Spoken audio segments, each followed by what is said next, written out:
Today we're going to be looking at something a little bit unusual. This is a South African single grain whisky. This is Bain's Cape Mountain Whisky, which is a single grain from South Africa made at Sedgewick Distillery. Now this stuff has been around for a little while, it's not new, and it was brought to my attention by the fantastic WhiskyTube channel Whisky Lover Society. If you haven't subscribed to them already, then I'd absolutely recommend doing so. Like myself, they cover the full spectrum of whisky, from your standard everyday budget drams up to the more expensive premium offerings. And I actually think it's one of the hardest working channels on WhiskyTube. They cover a massive range of releases and it's well worth a look. But this stuff has had good reviews across the board. From the likes of Ralphie Mitchell gave it a good review, and I've heard good things as well from Jeff at Jeff Whisky and Greg at Greg's Whisky Guide, which are obviously all also amazing channels. If you haven't given those guys a subscribe, then you really should. Back to this whisky, this is not a single malt, it is a single grain whisky, and from the label we know that this is double matured, but bizarrely it doesn't say anywhere on the label, and this stuff doesn't come in a tube or a box, what those casks are. So we know that it's seen two different casks, or two casks, but we don't know what. And that's not a new thing. In my opinion, it is a bizarre thing, but we see it as well from White and Mackay. I think they still, or at least they used to say that it was a triple matured whisky, seeing three different casks, and the label didn't tell you what they were. And more recently, the Busker's Irish whisky is triple cask matured, and on the label it doesn't say what they are either.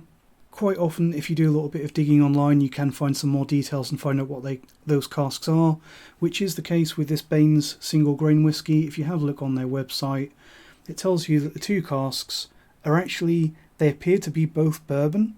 So the maturation recipe for this one is that this single grain from South Africa has 3 years in first fill bourbon casks, and then after that maturation, the spirit undergoes a further, I don't know if you would call that a finishing or a further double maturation of 18 to 30 months in what they call fresh casks. So they don't say what those fresh casks are.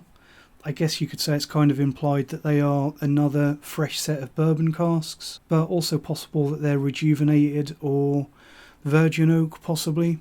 But either way, kind of sounds expensive for a whiskey that doesn't sell for very much money. I think I got this bottle for only very slightly more than £20 here in the UK, considering that it's come halfway around the world. So hopefully they are reselling those casks, because after 3 years with this stuff in them, they're probably just about broken in for doing some long-term maturation on something like Scotch whisky. It's probably just taken the edge off them. Another thing that we've kind of got half info on this one is that this South African single grain whisky, it mentions that it's made with South African grain, but it doesn't say what. If you have a look on the website for Baines, it shows you a nice big picture of some nice dried corn or maize, depending on where you are in the world and what you want to call it. I would guess that this whisky is probably just corn. Obviously, the fact that they're calling it a single grain, you assume that they're probably going by the SWA definition of that term, meaning that it's grain whisky from one distillery, not that it's one type of grain. So it's possible that there are other types of grain in there. Other curious things on the label, I'll give you a little close-up of the label so you can hit pause and zoom in and whatever, if that'll focus. There you go. You can see at the top there is a rather fearsome cat-like creature, which if you read the label you will know that is a local of South Africa, which is a Cape Mountain leopard. Other details from the label, you can have a read of that if you want to. On that side, curiously, it actually tells us that this stuff is not made but marketed by Distillery in Europe. So that's the same people that are behind Bunnahabhain, Deanston and Tobermory, and possibly something else that I'm forgetting. We know that this is a 40% ABV whisky. For the low price of about £22, you get a full 700ml bottle, And it also, which is a nice little touch, mentions that there may be some natural sediment in the bottle. It doesn't actually guarantee that this stuff is non-chill filtered, also doesn't say anything about colouring, but I would guess it probably is natural. As for the chill filtration, or lack of, it does look very clear. You can see me straight through that quite clearly, very little haze. And in my bottle at least, there isn't any sediment. But the fact that they're warning you about sediment possibly suggests that it is non-chill filtered.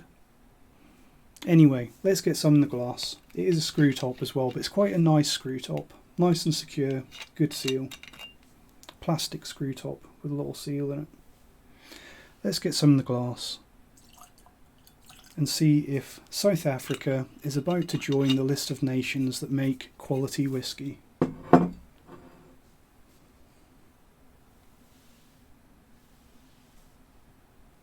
On the nose, fairly simple but pleasant, and I'm pleased to say that there's no real obnoxious immaturity or youth or harshness on this whisky.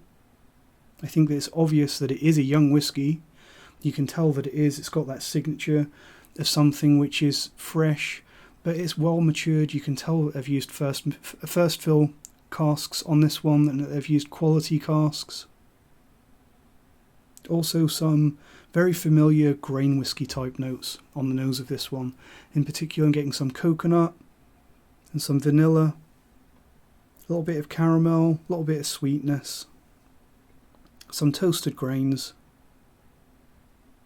and it's a bit young, but not in a bad way. Let's see how it tastes.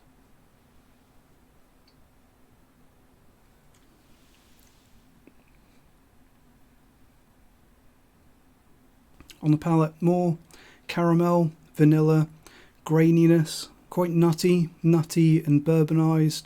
Again, you can really tell that they've used some first fill bourbon casks in this one. A little bit of a peanut brittle note, which is something that I quite often get on a lot of the sweeter high corn mash bill bourbons. I think I'm getting a tiny hint of lime mixed in with some sour oak on the late palate, and again hinting that they really are serious when they say that they use those first fill bourbon casks. It is quite an oaky whisky. As for the finish, let's have one more sip. Sweet caramel, a little bit of coconut coming through again. Quite a short finish, short and mild, and a slight fruitiness coming through, probably both from the grain and the oak. What surprised me most about this whisky is that it actually has a very, very decent, respectable mouthfeel and intensity, especially considering that this is a 40% ABV whisky, to the extent where this is one of those rare times when I'm going to say that 40% is probably enough.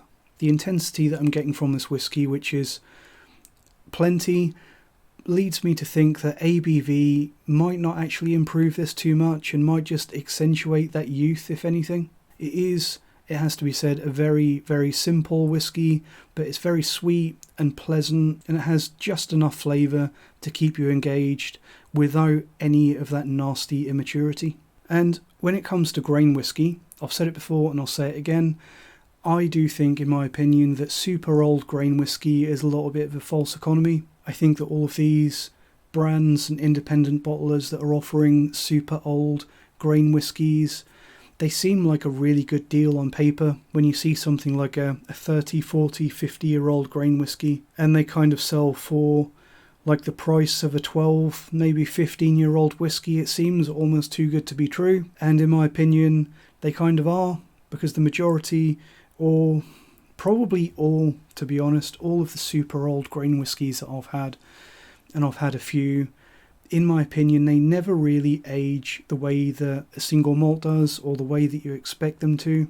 I think that a lot of grain whisky, being light and refined from the start, they don't mature like malt does, and even at 40 years old, they rarely offer much beyond what you would get from a solid quality, say 12-year-old single malt. And that's just my opinion, but in my opinion, if you want to try a grain whisky, perhaps you haven't tried one, or you haven't tried many and you're curious about it, I think this is a fantastic place to start.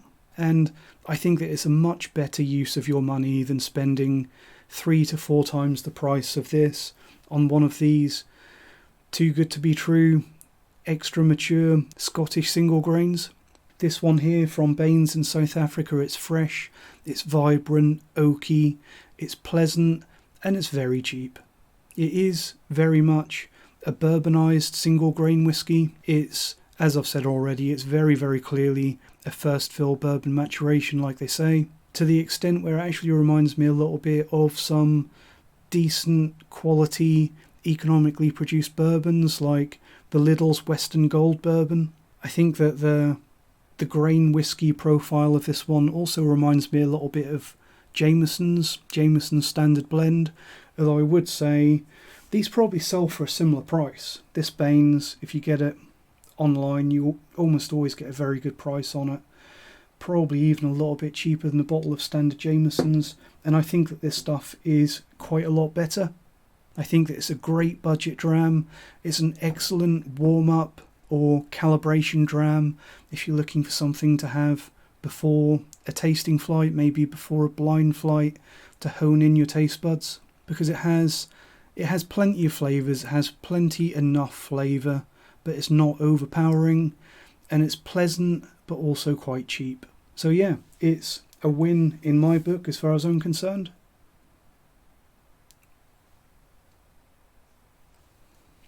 That sour oakiness is really, really nice. It is a young whiskey, it's a simple whiskey, but it's got enough to keep you engaged. Very pleased with this first whiskey that I've had from Baines. And I think it might actually be the first whiskey that I've reviewed from the Southern Hemisphere. Not sure about that one, but I think it might be. Let me know what you think about this if you've had it, what you think about grain whiskey.